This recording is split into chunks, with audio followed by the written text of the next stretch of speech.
From the Casey State Bank Digital First Studio at WTWO, this is the Goin to the Hoop podcast. Sponsored by Terre Haute Chevrolet, Indiana State University, and Kirshner Building Centers. It is that time of the week. Welcome in, everyone, to our Goin to the Hoop podcast with Jack Burney and Nicole Christina. I'm Grant Pugh. It is regional week for boys high school basketball, and that means we have a lot of basketball to talk about. Guys, welcome to this week's show. Yeah, regionals. Yes. 5 teams left. Five too. different teams. That's awesome. We'll work our way down the list. Let's start with 3A, North Daviess Cougars. Jack, they weren't defending a title, but they're trying to win a new title. They have a big one, but they're back at the Hatchet House this week as they get to go after Gibson Southern this weekend. Yeah, and I got to see one of their games in the sectional. They look really good. They're a really good team, really talented. Jalen Mullen, I think he had 19 points the game I saw. He's very talented as well. They've got a number of ways they can beat you offensively. Mm-hmm. And like you said, they're not trying to defend a state title, but in my mind, I think they feel like they are. Even though they're not defending the same state title, they feel like they're still, the state champions, and they're trying to go win a new one, prove some people wrong in 3A. And I think playing at the same place they played the sectional at obviously helps. And yeah. I'm excited to see what they're going to do. I think they've got a good shot this weekend. They play on Saturday night at the Hatchet House. Nicole, 2A, Linton Miners. Yeah. It's a senior class that has never lost a sectional game. 5 straight sectional titles. Now they roll right to regionals. Yeah, and I think that they're going to roll right through regionals, too. I really do. I think that these seniors and really all of the players, when you talk about freshmen like Paul Oliver, who, is really dedicated and just a lot of talent throughout the team, but those seniors that really, really want to make it to state again. And they want to prove that they can do that. And, being sectional champs 5 years in a row is no short order. And the fact that they've been able to continue to be successful, I see them not having too much trouble this weekend. And I see them being able to, make it to semi-state. But it is going to be away from home. And it is going to be, probably, I'm sure Linton fans will travel well. But it is going to be a new environment for them. And so, I think that they'll be fine, but I think it's going to just be up to those seniors to really rally the team and keep them on the momentum that they've had. I don't think it'll be a problem for them to do so, though. They've lost in regionals, I feel like, the last couple of years, so they want to get this regional this year. Yeah, they're and hungry march for on to it. Semi-state. We move down the list. Another team in 2A, the Park Heritage Wolves. They head to Greenfield Central after winning the sectional championship. Park Heritage, Coach Helsky, a young team, Jack, but they've got it going in the right direction, and they're going to have a lot of Wolves fans at Greenfield Central on Saturday for sure. Absolutely. I think it was 3 sectional wins in 5 years for them. They're still a young team, and they expect to be there for years to come. So I think maybe since they're so young, this feels a little bit ahead of schedule, but when they're there, they want to win. And they're in regionals, they're in this moment, and I don't think the moments can be too big for them. And if anything, I think them being a young team kind of helps their confidence. Maybe they don't realize how big the moment is, and they're just going to, play basketball. It's a kid's game. They're just going to play it like the kid's game that it is, and that might help them. But I think Coach Helsky's team, they've got a good shot. I think it's a great accomplishment with how young they are, winning a sectional, and might as well go win the regionals while you're there, right? Might as well. The last time they won sectional, they went to the state championship game in 2021, so 2 years ago. They're a team, too, that, like all these other teams that are left in the Valley, you guys know they play that tough schedule. They play in the Classic, a lot of them do. They play in these Christmas tournaments. They play bigger schools, smaller schools, so they've prepared themselves for regional time. Can't wait to see what happens as we move right along. The number 1 Bloomfield Cardinals. Coach J.B. Neill is going to join us on the show a little later. He's our special guest this week. Can't wait for that. But the Cardinals, number 1 for a reason, 24-3. They head to Martinsville Saturday, but a tough one against Indy Lutheran. Oh, yeah, and, we're talking to Coach about how athletic and lengthy Indy Lutheran is and how they're going to really need to utilize Peter Combs and really be able to continue to be strong shooters like they have been throughout the season. So, again, I do feel really confident in Bloomfield and their ability to continue on and get to semi-state. But I think that they are going to have to, be ready defensively in a way that they maybe didn't have to be as much in their sectional play with the teams that they faced there. So I think it'll be a good matchup. And I think talking about teams traveling, I think Bloomfield will travel really well. Won't be too far away in Martinsville. So that should be a really good game and the early game of the day. So first game, yeah, they'll be kind of Saturday fresh. at 1. The other times are 4, 4, and 7. Last but not least, a 4 o'clock game at Lagodi. The host Lions. Got to be helpful to hosting your own regional championship game. The Lions are really good for a reason. They're back at home against Northeast Du Bois Saturday afternoon. Yeah, and I think them being at home helps them a lot. I think it helped them a lot in the sectional. They played really well in that sectional at home. And I think, at regionals, hosting at your place, you get to practice there. You played there before, obviously, all season long.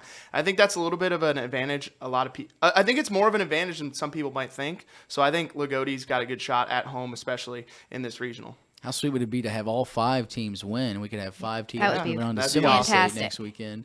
3A, 2A, 1A, we've got you covered. High school basketball. Anything else that stands out? Jack's going to get his first taste of boys regionals. The new format this year, it's just the one game like it was for the girls. Mm-hmm. It's not 2 games in one day, but what a Saturday it could be for boys high school hoops here in the Wabash Valley. Yeah, I'm excited to get a taste of it. And like you said, I covered the girls' side of it, saw the new format, which I guess it really isn't new to me since it's my first year covering this. But I'm excited to, see how the regionals play out. We got 5 very talented teams still in it, and hopefully they can move on. More regional talk coming your way next. Head coach J.B. Neill, the number 1 Bloomfield Cardinals, is coming your way right after this. You're watching our Going to the Hoop podcast.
Welcome back to our Going to the Hoop podcast. He is the head coach of the number 1 team in 1A. Bloomfield Cardinals are 24-3 on the season. Head coach J.B. Neill. Coach Neill, thanks for coming up and joining us on this week's podcast show. Thanks for having me. Appreciate it. How exciting is it to not only be in regionals, but us here in the Wabash Valley, we're excited. We have 5 different teams standing. You're one of those teams standing. It's always a special week, I feel like, regional week, as you prepare for a big game, certainly Saturday in Martinsville against Indy Lutheran. Yeah, a lot of excitement. Like you said, there's a lot of good teams in this area that are still involved, and that's good to see.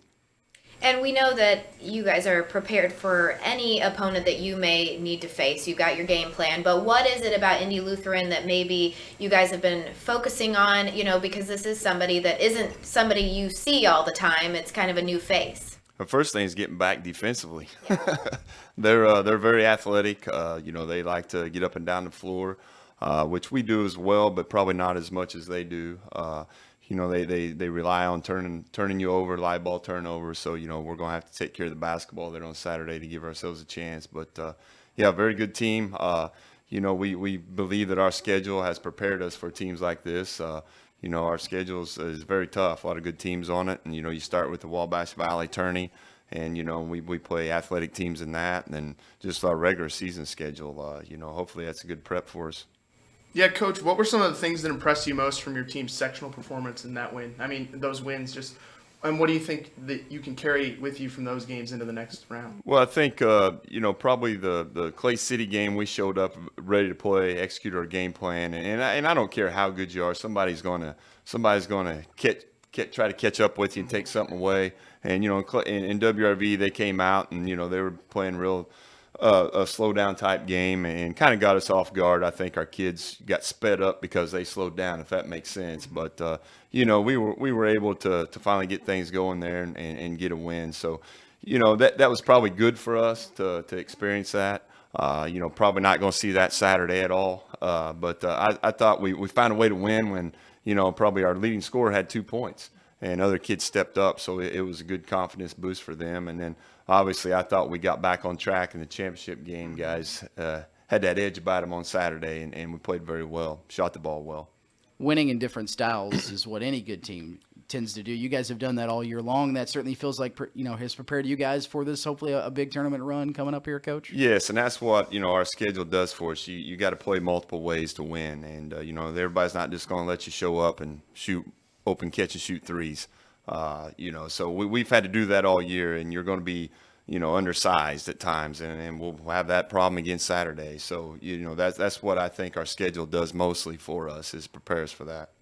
And you did mention just the strength in the Wabash Valley and the strength in your conference as well. We are very happy that we could potentially see, as many as 3 teams heading to state in that conference. What has playing against them and getting to see what they're made of, you kind of talked about it a little bit already, made you feel like bettered your team throughout the season? Yeah, I mean, you take, someone sent me a stat the other day, with us, North Davies, and Linton, just the amount of wins and losses, and 3 or 4 of those losses, 5 of them are against each other. Right. So, yeah, I mean, with Linton, obviously you get prepared to deal with length and athleticism, which is what we'll see Saturday. North Davies has that as well.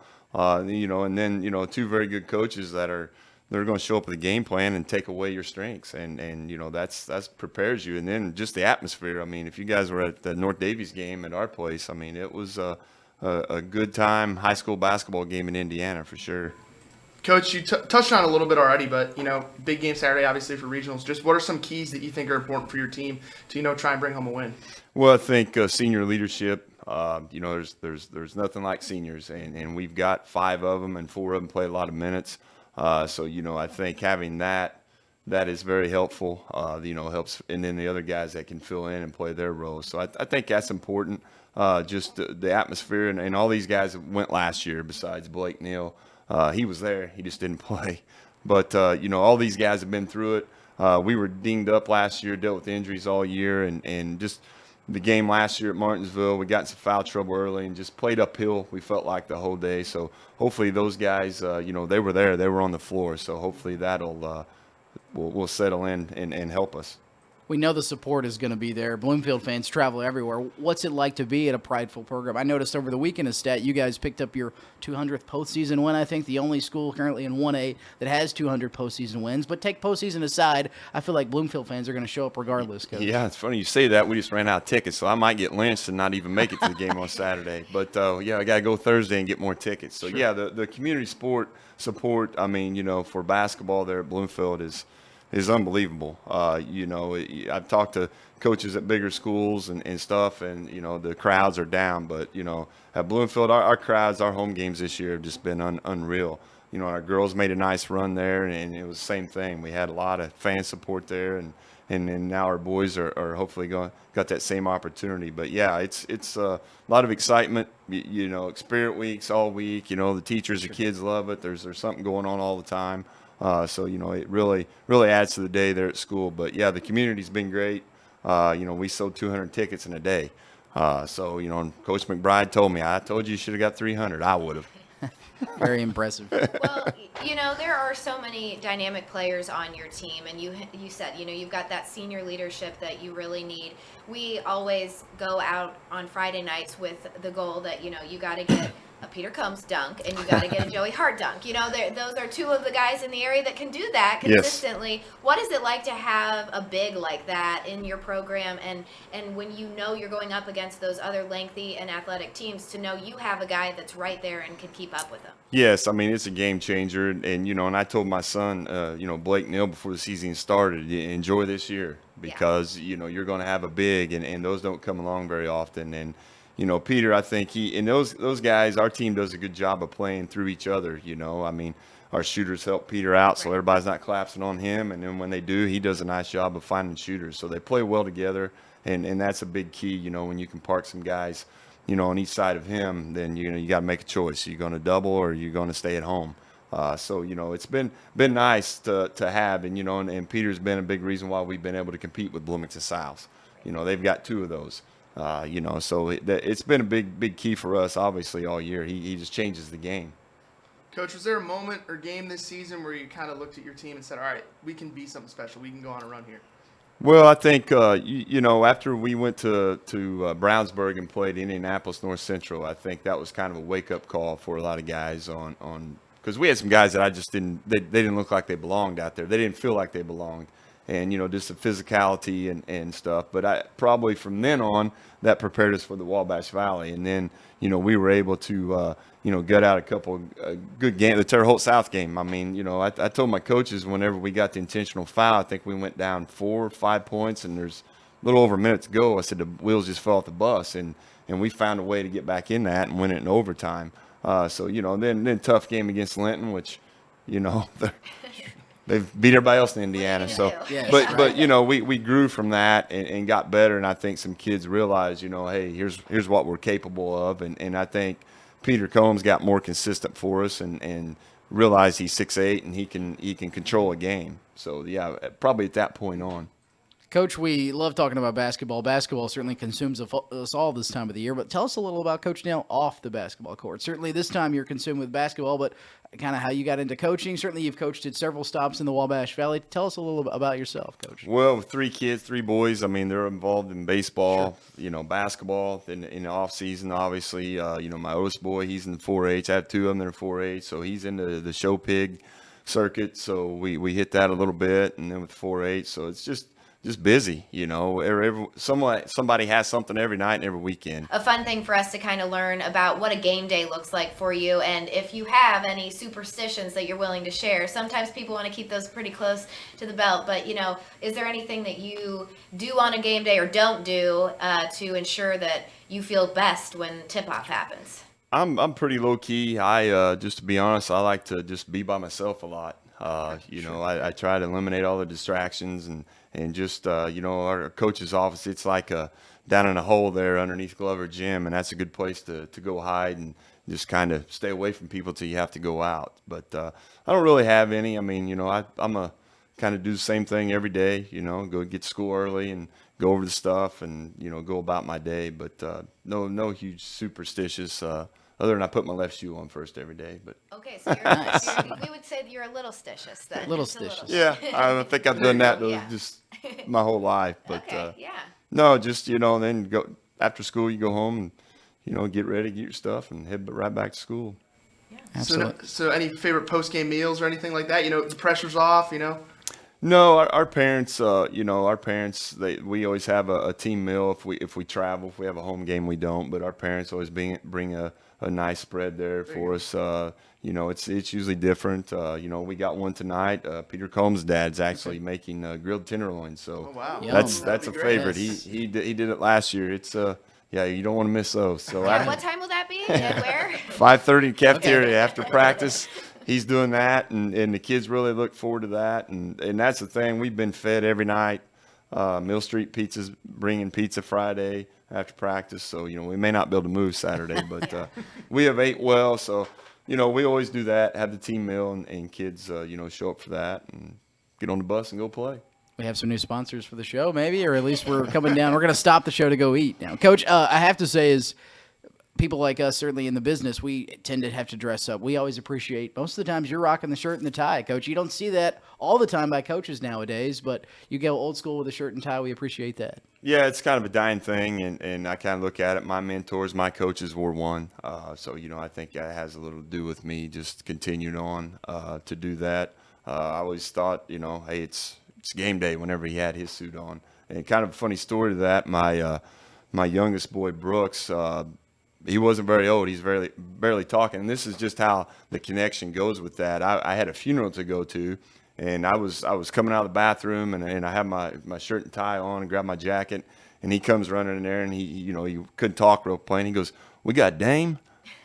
We got a game?" And I said, No, we don't today. But, that was his association. And that's always kind of, hit home with me like, that's a good thing. Yeah, you see the shirt and tie, it's like you said, it's game day, it's business, it's time to go. And you get so used to it. I mean, it's kind of like leaving your phone at home. Right. I've done a game, not many, but I've done one here or there, and it didn't feel right. So I guess you go back to superstitious. Yeah, I probably am. I don't know that I could do it. Little stitches. High class superstition, though. Yeah, Like we don't that. have to be. Yeah, you don't have to be superstitious. Just a little stitious, right? A couple of game day. Probably cheaper to go the other way, though. Oh, right. Yeah, exactly. I think COVID kind of changed that. You see, even college coaches, NBA, they kind of stopped wearing the shirt and tie. But sometimes it's good to look casual, but sometimes, like you said, it's good to throw on that shirt and tie. And we Jack and I have to wear them every day. Most of the days for obviously. And people ask, isn't that uncomfortable? All the football coaches are like, why you do that? Why you have to do that? Actually, you just get used to it, and then that's what I prefer. Nice different shades of red, Yeah. That's sort of. Well, Coach, I know you're busy. It's regional week. You got a lot of things to do. Thanks for stopping by on this week's show. Best of luck to the #1 Cards this weekend. We can't wait to see what happens Saturday in Martinsville. Appreciate it. You guys do a great job. I know, my kids, they can't wait to get home and check out In the Paint and going to the hoop and all that, and they watch them flip back and forth and argue about getting back to the other one. So you guys do a great job, and that's what keeps I think high school basketball alive around here. Yeah, we love it. Can't wait to see what happens Saturday. He is head coach of the Bloomfield Cardinals, J.B. Neill. We're back with more Going to the Hoop podcast right after this. Here are this week's matchups.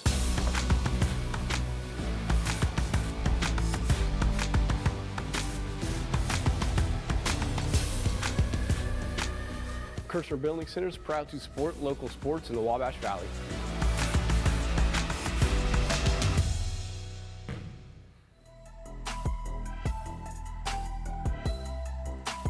Welcome back to our Going to the Hoop podcast. Special thanks to head coach J.B. Neill of the Bloomfield Cardinals for joining us this week. The Cardinals match up with Indy Lutheran Saturday afternoon, 1 o'clock, Martinsville High School.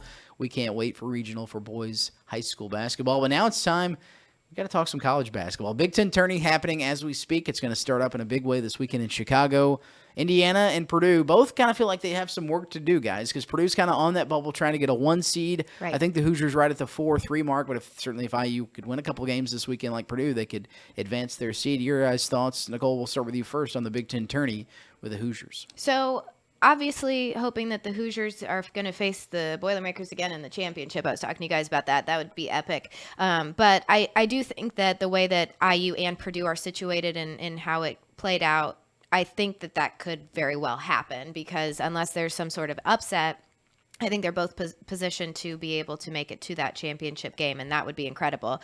But IU, if I think might have to match up against Northwestern, unless like Penn State or Illinois beats Northwestern. That hasn't gone IU's way. So, I mean, it is going to be kind of a toss-up. I think IU definitely needs to find a way to just stay a little bit more disciplined. It's like it's so hit or miss with them. Michigan at home on senior night shouldn't have been the trouble that it was. And I think you're just seeing, we talk about this with high school too. It's the end of the season. It's an important time. You don't want to be tired, but you can't help but be tired a little bit sometimes when you get to the end of the regular season. But I think that IU is going to have to position itself in a way to play really disciplined basketball in order to get to the Big Ten championship game. And then if they get there and it is against Purdue, it's going to have to be, a three-peat, which would be awesome, but also it's going to be quite the big showdown that they'd be facing, I think. I think both Purdue and IU are in an ideal situation going into the Big Ten tournament.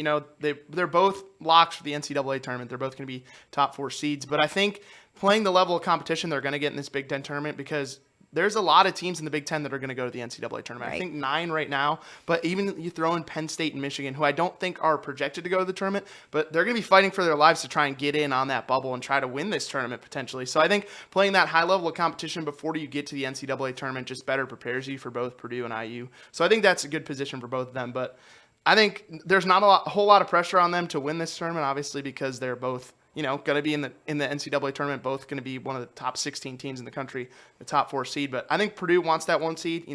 You want to avoid facing a upper team. Like if you're 2 or 3, right, you're going to have to face 2 or 3 in the Sweet 16. While if you're a 1, you won't have to face them until the Elite 8. So that's something to look ahead to for sure. Yeah, and Penn State or Michigan, going off of that point, just from years and years of really strictly watching Big Ten basketball, you don't want to face really any Big Ten team that's fighting for their life because they will fight for it. So, we definitely cannot overlook any of those teams when we're talking about this tournament. But I do think, IU and Purdue do have things to still play strongly for. But I think it is it's nice for a change that, they don't have to win outright to make it to the Big Dance or anything. And you want to be playing your best basketball going into the Big Dance, obviously. And so this is a good little test run. Obviously it's still tournament setting. Obviously you're still getting a lot of great teams, but not to the magnitude that March Madness is, right? Yeah. I look at this tourney, too, as a building block. Look at IU last year. They were on the bubble when they headed to the Big Ten tourney. They won a couple big games.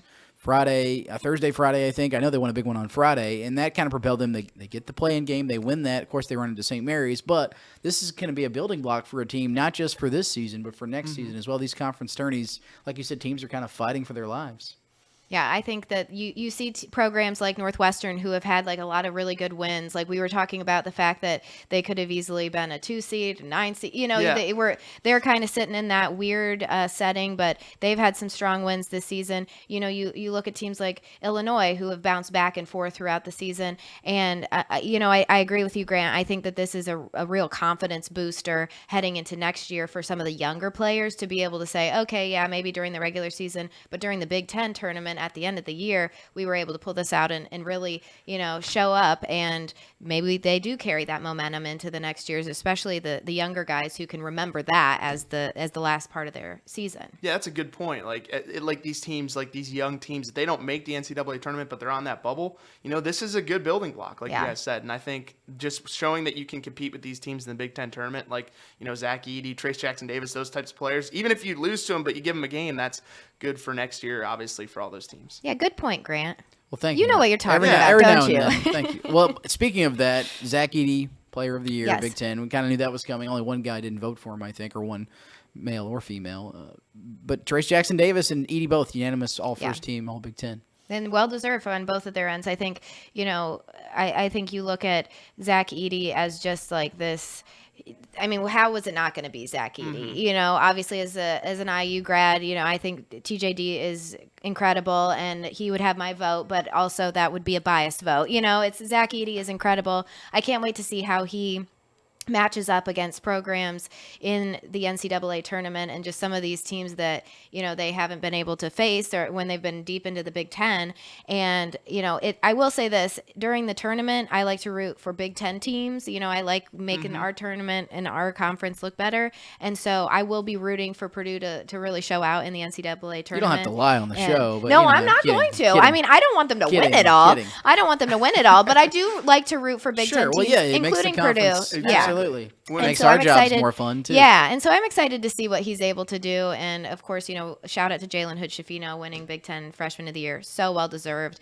I'm not even going to pretend to think that he's going to come back next year. I would freak out if that happened, but he's probably headed to the draft. But, yeah, I mean, I think Zach Edey, I'm excited to be able to continue watching him against teams that I'm okay if he beats more so. Yeah, I think it was well-deserved for Edey to be Big Ten Player of the Year. Him or Trace Jackson Davis, I don't think you could have gone wrong. I think Edey will probably be the National Player of the Year, if I had to guess. And then Jalen Hood-Schifino, obviously Big Ten Freshman of the Year, another well-deserved honor. But both Purdue and IU, great seasons for them. And I'm excited to see it continue, like you guys said. We are excited to see what happens there. And you think about Edey. I think of the photo of the week. Did you guys see Edey cutting the net down himself? And he's standing there, no ladder pretty needed. Impressive. I mean, he's just... It's unfair, Yeah, it is. And it's like, I saw people, and I was making jokes like this too, if I was 7'4", I'd win Big Ten Player of the Year too. But, I mean, he has really just taken a program that, they had a little bit of a surprising season in terms of how elite they have been. And a big, big part of that is Zach Edey. So, I mean, congrats to him. IU was projected to be pretty successful this year. So, the idea that Trace Jackson Davis has been able to, be a leader and be great at what he does is awesome. But Zach Edey really turning that program into something that, now they're looking at 1 seed ability. Can't wait to see what happens the Big Ten tournament. We got to touch on the heartbreak that was Arch Madness. The Indiana State Sycamores a point away again. Yep. They fall to Bradley. Bradley, of course, falls to Drake in the championship game. But a ball bounce, as Shirt said, if the ball bounces the other way, ISU maybe gets the rebound, closes that game out. But what an exciting game for Cooper Neese against Belmont, named to the all-tourney team. Sycamores coming up just a little short against Bradley. And I think it was a great performance for ISU. Obviously, the Cooper and East game against Belmont, 33 points, MVC tourney record for 3-pointers. I think he tied an ISU record as well. So that was a very fun game to watch and just a very fun tournament for ISU. And you guys are talking about building blocks. I mean, Coach Schertz is building something in year 2. And I think looking back at this tournament run, you win 2 games, you lose only by 1 to the 1 seed. It's something that they can build on with some of these younger players coming back. I think it's good for ISU, and I think the program's headed in the right direction. Obviously, coming up short, very similar to the first Belmont game, just it ending on a foul and 2 free throws and not getting that last shot to go in. But I think this is something that the guys who are leaving, this is kind of, they built the culture, and for the guys that are coming back, this is, motivation for next year. You're so close to getting to that championship game, and now you got a taste of winning in the tournament. So next year, now obviously the goal is that much bigger. There's going to be some expectations for ISU now. Oh, absolutely. And I'm excited to see what possible transfers they're able to bring, and people like Voss that are going to come over to the program and help those young guys like Robbie. And I think that, there's going to be a lot of success in the future for ISU. One thing that I really thought was cool was just the tone after the loss and just what you saw on social media from fans and people. It really was not negative, like, oh, so close and yet again, or anything that you might have heard in years past. It was really focused on, hey, we made it. We had a great showing out. This didn't end up in our favor, but we believe in Schertz. We believe in these Sycamores. And I think, just like you said, they are headed in a great direction. There's going to be expectations. And I think Schertz has every intention to fulfill those because, he's just taken this program and headed it in a great direction. And it sucks that they weren't able to, have that win. But I think that they did win this season in so many other ways. Mm-hmm. Big momentum for the school right now as well with basketball. Best of luck to the ISU women's basketball team in Quad Cities. But yeah, that's why they want to play in a postseason tourney. They want to keep this momentum going. We'll await their fate possibly, as Coach said, maybe the NIT bubble. If not, maybe the CIT or CBI. Yeah. Drake played in the CBI last year. You see how well that worked out for the Bulldogs this year. Drake is a team I don't think anyone will want to play the NCAA tournament. They got a lot of seniors. They got a big, especially if you're a team on the 4 line like IU or another team from the SEC on the 4 line. Like Drake is a dangerous team. Bradley saw it on Sunday. They got potential to make the second weekend, I think. Maybe try and sneak into the Sweet 16 for sure. How excited are you guys for March Madness less than a week away almost with the play-in games? I know this between our local high school teams and just getting ready for the tournament. This is one of the best times of the year, and it's just you can't think about much else other than basketball. It's what you see all over social media. It's what you're thinking about, you're watching, and it's a great time of year. Even Selection Sunday for me, just getting the bracket, being able to print it out, writing all my picks. I mean, that's just fun for me too, and that's this week, so I can't wait for March Madness. It's one of the best times of the year. It's going to be great. It's a magical time. Hey, thanks for watching this week's Going to the Hoop podcast. Any final thoughts? We're ready to close out the show, and best of luck, of course, to all of our teams this weekend. We'll see you around at a game. We'll see you next week for a little March Madness basketball fun.